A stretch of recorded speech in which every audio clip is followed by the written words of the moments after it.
Olá, caracossistas, tudo bom? Sejam bem-vindos à segunda aula da disciplina História da Educação.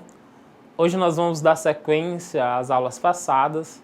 Na aula passada a gente falou um pouco sobre a relação entre história e educação, sobre como a história permite entender um pouco a educação e como a relação entre as duas é fundamental para a nossa formação, como a gente precisa entender os contextos políticos, os contextos culturais, os contextos sociais, para entender como foi construída a educação, entender sobretudo o que a educação é construído na história, sobre as relações de poder, e cada período, cada característica, cada mudança da educação durante o tempo faz parte das formações e transformações do ser humano, está relacionado ao poder. Durante algum tempo, alguns indivíduos foram incluídos, depois de algum tempo, alguns indivíduos foram excluídos da educação. Tudo isso é entendido a partir da história. Nós começamos a entender também como se deu a educação nas sociedades primitivas, na sociedade clássica, no mundo da sociedade antiga, como se educava, se a educação era feita nas escolas, se a educação era feita mais em casa. Nós vimos que o processo de educação ainda não era feito através da escolarização, mas mais entre a família nas sociedades primitivas, e que foi desenvolvendo, foi gradativamente criado um sistema educacional para a formação dos indivíduos para viver em sociedade. Hoje nós vamos falar sobre educação no período medieval, no período da modernidade, vamos passar por vários períodos históricos. E aí vale a ressalva que eu falei na aula passada, pois nós estamos tratando de períodos muito longos, por isso a gente precisa cortar, restringir, nós não vamos dar conta de falar sobre tudo que é necessário falar. Nós vamos falar do básico, abordando e discutindo algumas coisas. Cabe a você, aluno, chegar em casa, pesquisar, aprofundar, pegar o caderno didático. Lembrando a vocês que eu coloquei lá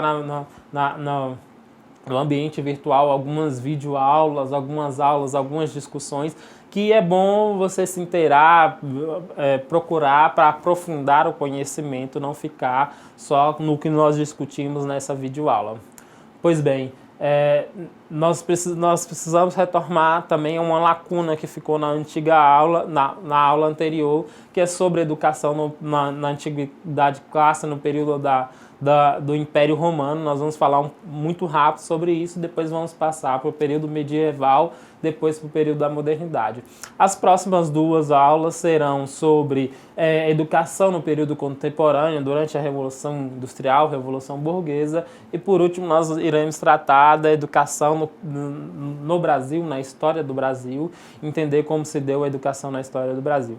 Mas vocês vão perceber que ao longo das aulas eu vou estar passando e voltando por esses vários períodos que eu falei, porque como eu falei na primeira aula, aí em história a gente não entende isso de modo linear e muito certinho, como se fosse uma linha que se prossegue de modo muito fluido. Em história e história da educação a gente faz interligações, a gente vai e volta nos períodos históricos.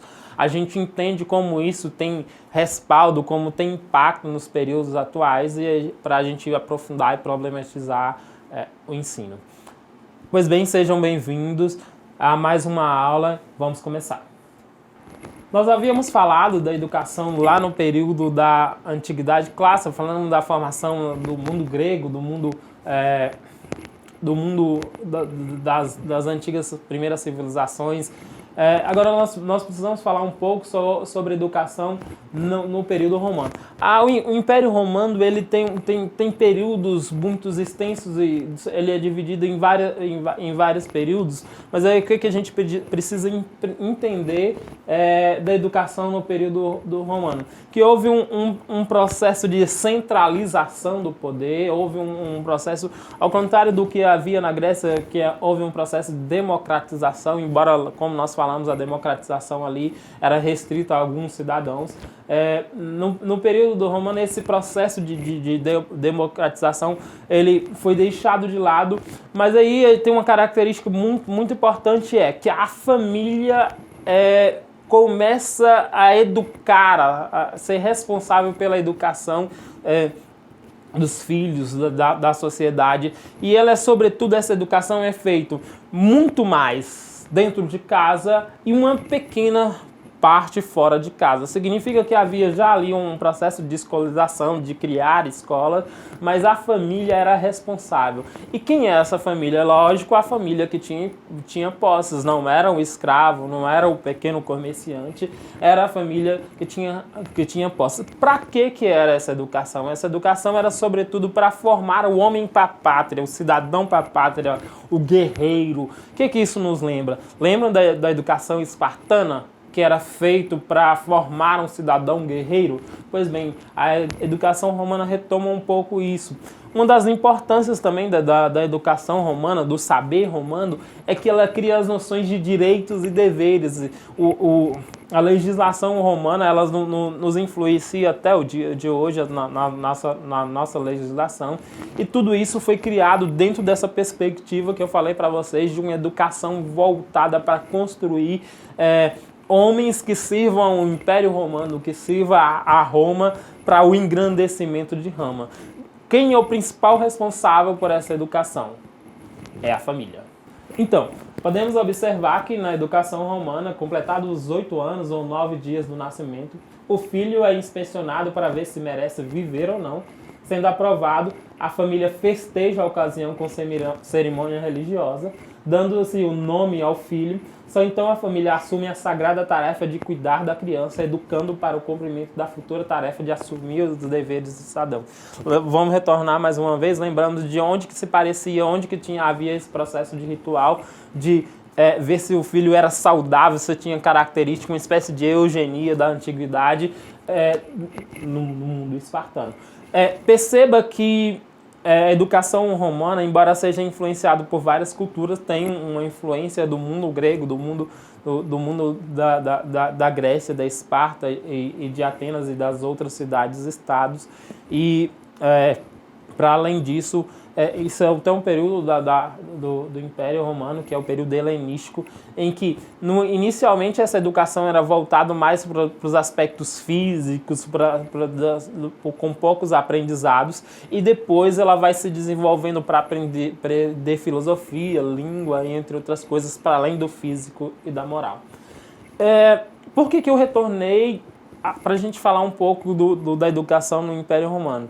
Porque é preciso entender uma transição entre a queda do Império Romano, a educação da queda do Império Romano, e a chamada Idade das Trevas. A primeira coisa que a gente precisa questionar aí é a noção de Idade das Trevas. A gente acha que o mundo medieval é um mundo onde nada se produz, nenhuma forma de conhecimento se produz, em que a gente ficou em uma espécie de 1000 anos ali estagnados. A ideia de trevas é isso, sem ver, sem enxergar, sem saber, sem descobrir as coisas, e não é bem assim. Mas para a gente entender por que não é bem assim, é preciso entender esse processo de transição.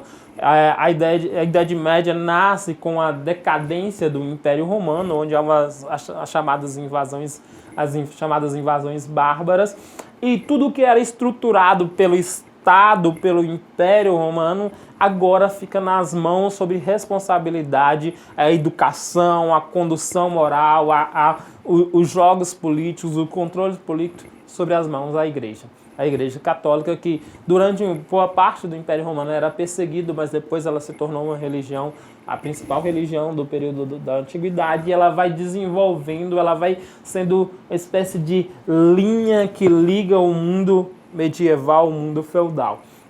E aí é preciso a gente entender qual a importância de se entender educação no Império Romano. Primeiro que é uma educação que, quando ela nasce, tem alguns impactos, inclusive na formação do Brasil. Ora, se a gente for pensar, houve também perseguição, julgamento de pessoas consideradas pecadoras ou impuras, a chamada Inquisição, aqui também no Brasil. Mas eu estou falando sobretudo de alguns métodos religiosos de educação, como, por exemplo, o jesuíta, que surgiram a partir de desenvolvimento da educação no período medieval e que teve um impacto significativo na formação do Brasil. Ou seja, os primeiros anos, as primeiras décadas a educação do Brasil foi controlada pela igreja, portanto há um respaldo muito grande na educação do período medieval. É um período que, por exemplo, sorrir às vezes era pecado. Sorrir é pecado. Por que sorrir era pecado? Porque é indício de prazer, é indício de... E o corpo e a alma no período medieval tem que estar voltado apenas para chegar aos céus, não ao prazer. O prazer é perseguido. Então essa educação é criada para conduzir esse homem para que o seu corpo, sua alma e sua mente seja reprimido ao máximo e toda a existência dele seja conduzida a entender os desígnios de Deus dos céus e chegar aos céus. É um período também em que o saber é muito restrito. Vamos dar um exemplo, em muitos casos as missas eram feitas em latim. Não eram todas as pessoas que falavam latim, a maioria das línguas eram chamadas línguas pagãs, e era feito de costa para o público. Por que de costa para o público? Porque não interessa saber essas pessoas o que estava dizendo, interessa apenas estar ali, obedecer e não entender. Entender é um processo de educação. Saber como se constrói, entender o sentido das coisas é um processo feito dentro do ensino e aprendizagem. Portanto, aí a gente já tem um primeiro indício. A educação no período medieval não é feita para o que o aluno raciocine, pense, ou cria uma linha lógica de entendimento do mundo e das coisas. Ele precisa ouvir, guardar e cumprir. Então, o papel do professor era muito verbalizar, falar, e o aluno apenas ouvir. Isso te lembra alguma coisa? Esse método te lembra alguma coisa? Já foi alguma aula em que o professor falava, o aluno não dialogava, o aluno não falava, o aluno não interferia, apenas ouvia? Está entendendo a importância de entender os métodos da história da educação e como ela é construída na história, para você entender o seu próprio processo de formação e que, sobretudo, não repetir esses processos de formação. Então, como eu falei para vocês, se sorrir, o corpo tinha que ser amortizado. Então, a educação era muito rígida, com castigos, com horários muito rígidos. E para quem que era essa educação? Para todo mundo? Não, essa educação era restrita, sobretudo restrita para o mundo masculino. E para todos os homens também não. A maioria das pessoas não tinha acesso à educação. A gente vai chegar a uma perspectiva que os homens nobres, a maioria não eram educados. Então a educação é muito restrita.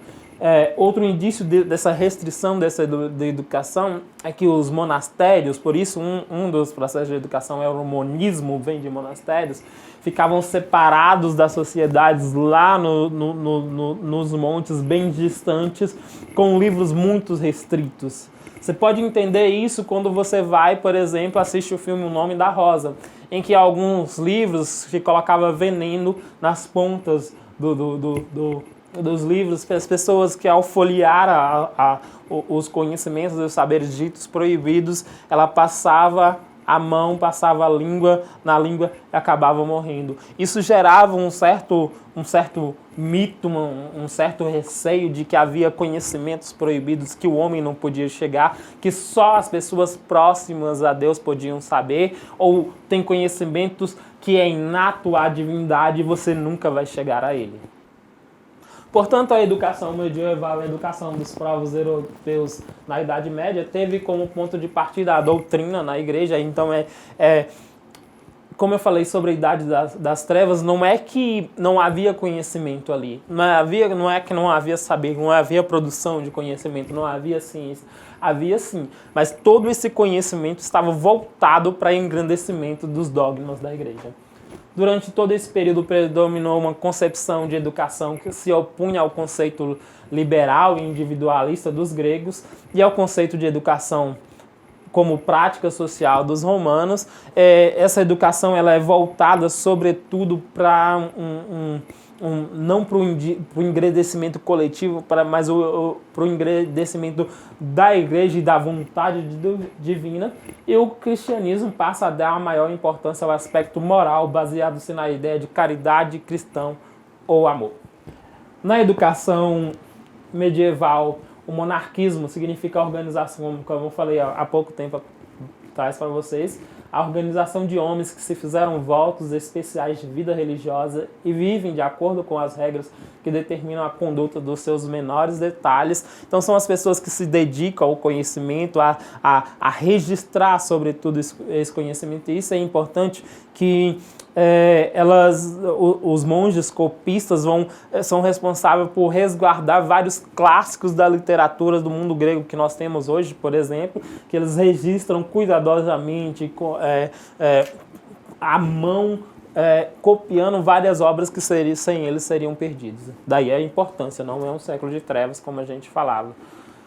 Os trabalhos mais significativos dos monges no campo educacional foram a cópia dos manuscritos, como eu acabei de falar para vocês, a condensação do saber das 7 artes liberais, que incluiu trivium, a gramática, a dialética e a retórica, e o quadrivium, a aritmética, a geometria, música e astronomia.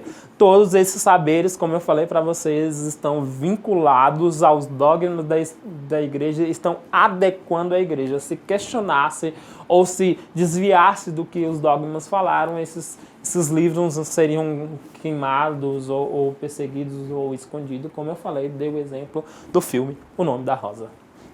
Nesse período, as preocupações do século VI ao século XIII foram praticamente eliminadas, as preocupações intelectuais foram praticamente eliminadas da educação, e quando readmitidas mais tarde, não escaparam à concepção disciplinar de educação.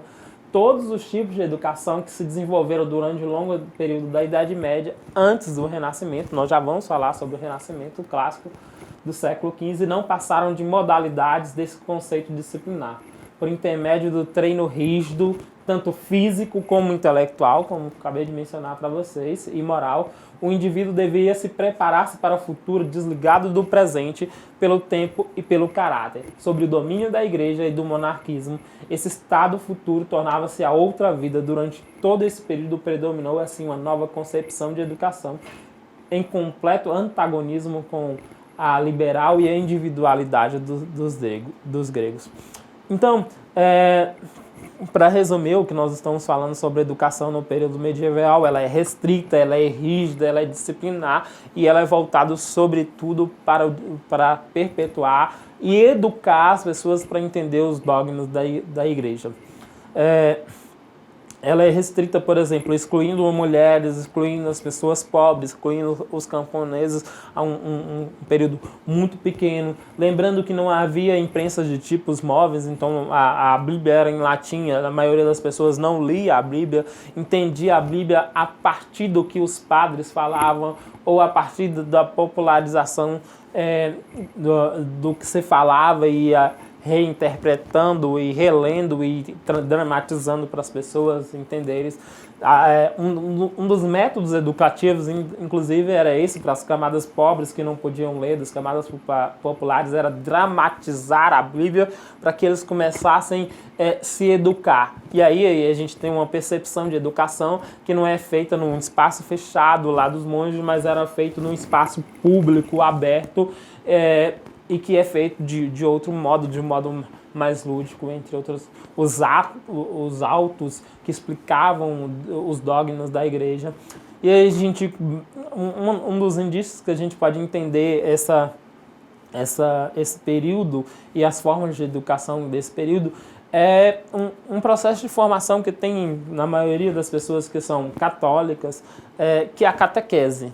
A catequese é mais ou menos os fundamentos da educação no período medieval, que você é ensinado para entender o que é o mundo religioso em que você vive. A catequese, o próprio nome surge do período medieval como um dos princípios, os métodos pedagógicos durante a época medieval.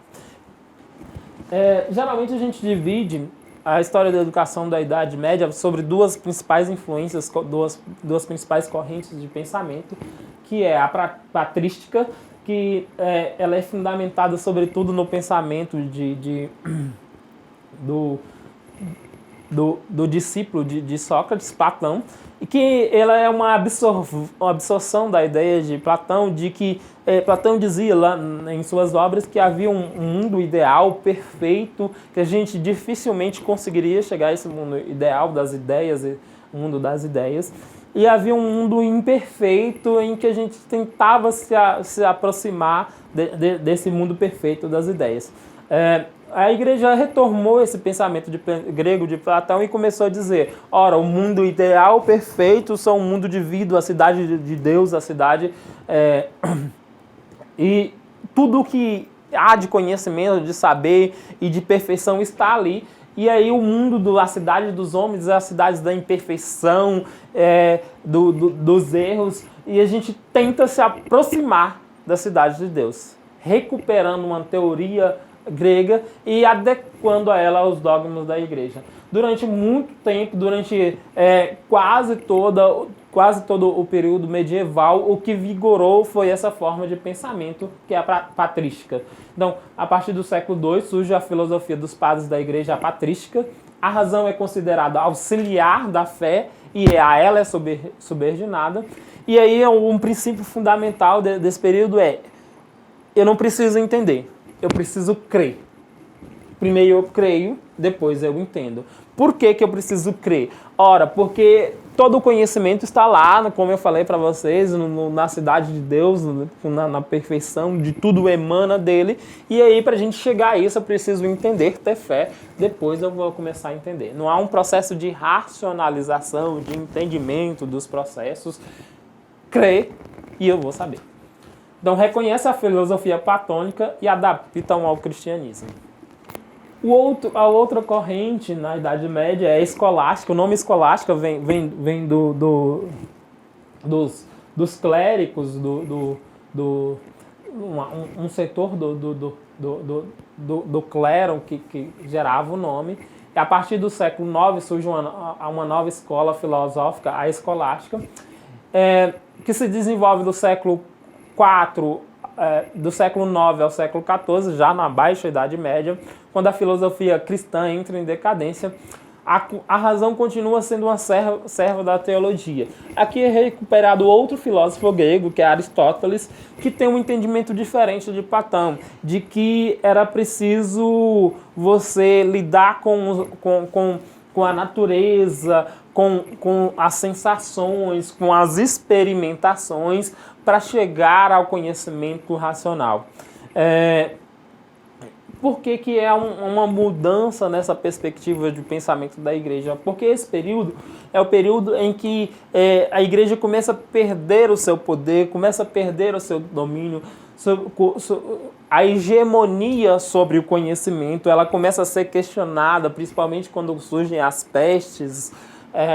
Ora, por que a igreja é questionada quando surgem as pestes? Por um modo muito simples, ela era responsável por orar e salvar a humanidade de todas as mazelas. Se essas pestes estão ocorrendo de maneira muito contínua, significa que a igreja não está cumprindo o papel.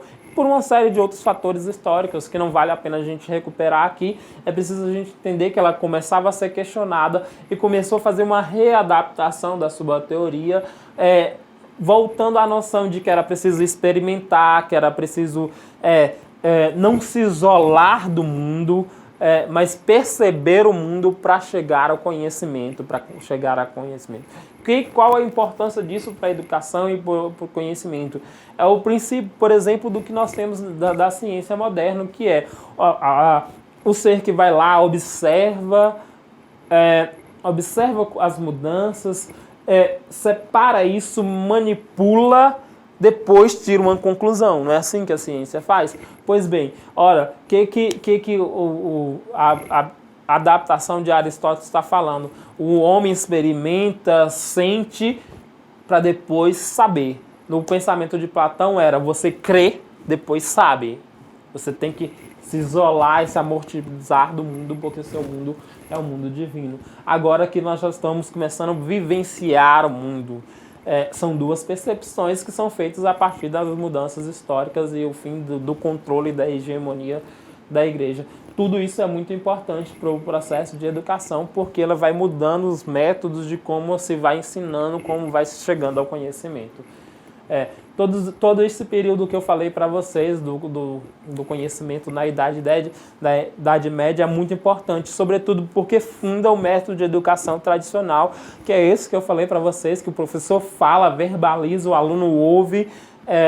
Há um processo de castigo físico e moral do aluno, ele acorda muito cedo.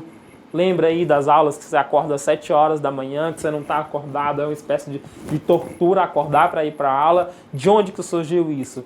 Ora, surgiu no período medieval, que você acordava durante muito cedo, se preparava para aprender e ficava longos períodos aprendendo, sem ludicidade, sem dinamização, apenas ouvindo, absorvendo. E aí lembra também, talvez não faça parte da vida suas, mas talvez dos seus avós e dos seus pais, aqueles castigos dentro de sala de aula, a palmatória, ajoelhar, assim que se desrespeitasse, às vezes desrespeitar, apenas questionar o professor. Todos esses métodos de educação que se vigorou durante muito tempo no Brasil, inclusive até o século XX, foram criados dentro dessa perspectiva de educação lá da Idade Média que eu falei para vocês. E aí um elemento muito fundamental que nós falamos na aula passada, que era, por exemplo, as mulheres eram excluídas do processo educacional. Pois bem, agora nós vamos dar um salto, vamos tratar da modernidade. O que é a modernidade? A modernidade é o período que vai ali do século XV até as chamadas revoluções burguesas, a Revolução Industrial e a Revolução Francesa. É um período de transição e um período muito importante, que é um retorno ao conhecimento clássico do mundo antigo e é um retorno à perspectiva do homem como centro do conhecimento, o homem como principal vetor das coisas, o homem no centro do universo, o antropocentrismo, uma perspectiva mais humana das coisas, o que a gente chama de humanismo, das vontades humanas, dos desejos humanos, das políticas humanas, e não mais os desígnios divinos. É o período em que há um retorno ao processo de desenvolvimento racional do conhecimento, do experimento, do saber, do teste, de questionar, de esmiuçar a natureza, de tentar entender como funcionam as lógicas da física, do mundo, da natureza e da biologia. O período que há um processo de separação da igreja e do Estado, o processo de laicização. É importante entender por que é importante o processo de laicização. E como ele nasce? Ele nasce com o surgimento dos estados absolutistas, em que o Estado começa a controlar e administrar. Lembra que eu falei para vocês quem controlava e administrava o mundo medieval? A igreja. Aqui já a figura do rei, embora, aí a gente tem que questionar, a igreja não desaparece, o poder dela não desaparece, mas ele é enfraquecido e permite outras formas de condução. Então a laicização do Estado, aliás, a laicização da educação se dá a partir do surgimento do Estado absolutista e a separação da igreja com a perda de poder dela. E é lógico que havia uma continuidade dos privilégios dos nobres, dos clérigos da própria igreja, e essa educação continua restrita. A modernidade é, sobretudo, a consolidação do poder da burguesia. E aí, lembra, burguesia vem de burgos, tá? Não significa o conceito que a gente tem de burguesia hoje. O que são os burgos? São os pequenos centros comerciais que havia, e esses comerciantes são chamados de burgueses. Então, que é voltada para a vontade dessa burguesia. E aí o ponto fundamental que eu quero dizer para vocês, a educação ainda é restrita, a maioria da população é analfabeta. Só para a gente ter uma noção, o analfabetismo começa a ser combatido no mundo no século XX, depois das Segundas Guerras Mundiais. Até na primeira metade do século XX, a gente tem um contingente muito grande de uma população analfabeta. Isso se dá, perceba que eu falei para vocês, são 2 períodos históricos muito longos em que essa educação, saber lidar e escrever, ler, até o próprio conhecimento da Bíblia, ele é restrito a uma parte muito, muito, muito pequena da sociedade.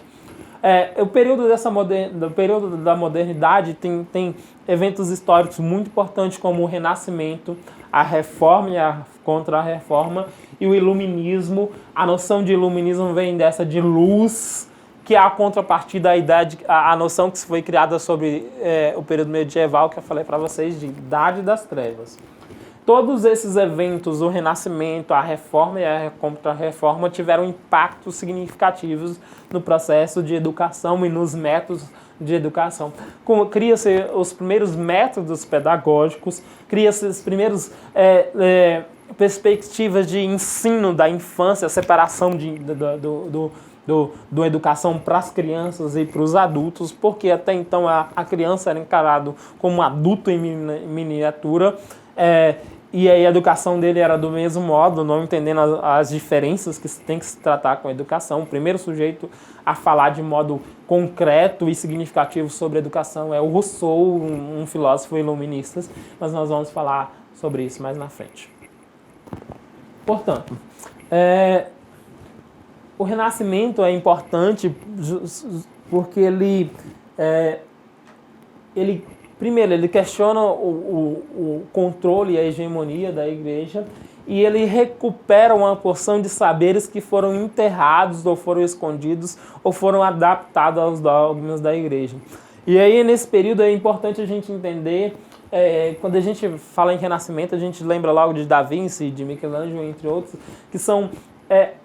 se a gente for notar, esses grandes homens que a gente estuda eles além de serem grandes artistas, pintores, eles eram filósofos, eles eram arquitetos, eles tinham uma formação humana completa. Uma formação que não é uma formação como nós temos hoje. Nós estudamos um período e especializamos cada vez em um saber. Ou viramos professores, ou viramos historiadores, engenheiros, ou viramos técnicos em computação. Perceba da área suas, da informática, o quanto de saberes que são fragmentados e que você especializa minimamente nisso. O período do Renascimento é justamente importante por causa de que ele cria uma maneira de educação dos seres que é um saber universal e amplo, porque os saberes estão interligados e durante muito tempo, muito por causa do século XIX, a gente se esqueceu disso e criou um excesso de especialização, que você sabe muito de uma coisa e não liga esse conhecimento com os vários outros saberes. O homem vitruviano do Da Vinci é mais ou menos o exemplo disso, um homem que está interligado aos vários saberes e às várias formas de conhecimento e aos sentidos. Não só ao intelecto, à razão, mas aos sentidos também. Então o Renascimento é fundamental por causa disso. Dentro desse processo que eu estou falando para vocês da modernidade, é criado também um avanço no processo de escolarização, um aumento do número de escolas, um aumento de métodos de ensino, que está vinculado ao Estado, não mais à igreja, embora a igreja tenha um papel importante.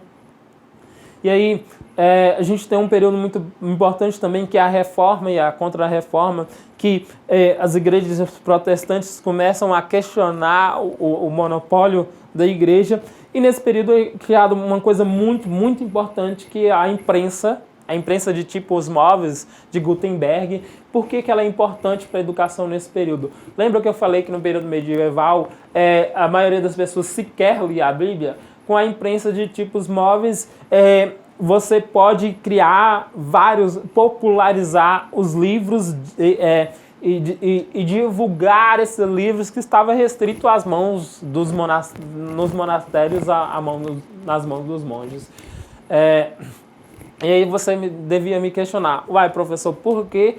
Que importa se tem vários livros agora divulgados se as pessoas não sabem ler. Importa sim, porque a apreensão do saber não é só você lendo. As pessoas que sabiam ler, liam nas praças, liam nas casas para as outras pessoas que não tinham conhecimento. Havia o processo de popularização desses livros, criados livros resumidos, os chamados livros de bolso que a gente tem hoje, não foi criado agora no período contemporâneo, foi criado no período da época moderna. E havia, como eu falei, também o processo de teatralização dessas histórias, desses contos, dessas ideias para divulgação. Significa que isso se popularizou e democratizou o conhecimento? Não. Ele só não era tão restrito como o período medieval. No período do Iluminismo, lá no século XVIII, a gente tem a criação de uma coisa que até pouco tempo fazia parte da vida das pessoas, da enciclopédia, de uma série de livros que pegavam o conhecimento que estavam restritos a apenas alguns lugares e que colocava em um mesmo espaço, em um mesmo objeto, para as pessoas terem acesso de modo mais fácil. Lembra que a enciclopédia, criada no período do iluminismo, é uma espécie de Google, uma espécie de internet, uma espécie de saber antigo. O princípio é o mesmo, embora com tecnologias diferentes. E tudo isso faz parte do processo de educação e faz parte da sua realidade. Ora, uma tecnologia que hoje para nós é muito simples, como a imprensa de tipos móveis, revolucionou o pensamento e o saber no período da época moderna, assim como a internet, com o mesmo princípio de juntar vários saberes e colocar no mesmo espaço, a internet revolucionou o mundo atual. Tudo isso revolucionou também as perspectivas de educação. Nós estamos tendo uma forma de ensino que hoje eu não estou fisicamente próximo a vocês, mas nós estamos dialogando, nós estamos nos educando, eu aprendendo com vocês e vocês aprendendo comigo. Eu falei para vocês do Rousseau, o filósofo francês, que criou um livro muito importante, o Emílio, ou a Educação. O Emílio é fundamental porque é um dos primeiros livros a tratar da pedagogia infantil. O Rousseau fala que havia de ter um tipo diferenciado de educação para as crianças e de educação para os adultos. Daí a gente já divide os métodos pedagógicos. Influenciou o surgimento de várias pedagogias durante não só a modernidade, mas também o período contemporâneo até os dias de hoje, falando sobretudo coisas fundamentais que era, por exemplo, essa criança tem estágios de aprendizagem, que é no período da lactância, no período do que hoje nós chamamos de adolescência.